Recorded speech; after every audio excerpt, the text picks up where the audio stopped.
Hard work and north India की best academy. ठीक है।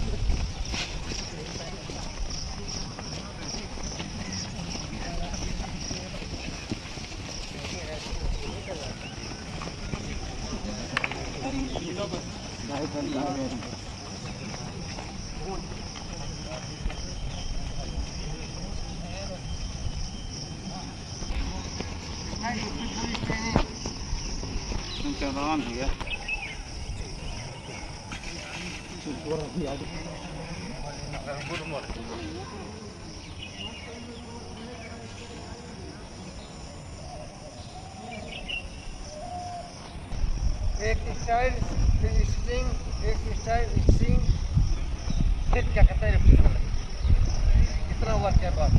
सोमवार का दिन है, यूपी पुलिस के लोग हैं। बुधवार का इनका लाइव टेस्ट होगा सुबह 6:30-7 बजे। ये टेस्ट है। लड़के 2400 मीटर, लड़के जो है 70। मतलब 3 बार दीजिए 16-16-16, तो हम 16 से मानेंगे, या तो तीनों बार 16 के नीचे आए। एक बार 17, एक बार 16, एक बार 14, तो टाइम घुमाना नहीं जाता। तो ये 3 बार सेम टाइम, मतलब ये तो नीचे, ये तो वही टाइम, तब कंसल्टेड टाइम होता है। बाकी आप उतने कर रहे हैं बोले जाएंगे, ये होता है।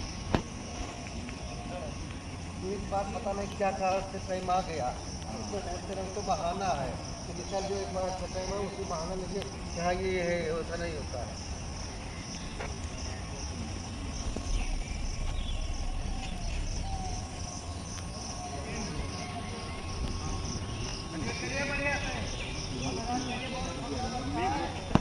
लेकिन आज में सारा जल्दी है, ओवर मोटिवेट नहीं है, वो उनका कंसिस्टेंट है।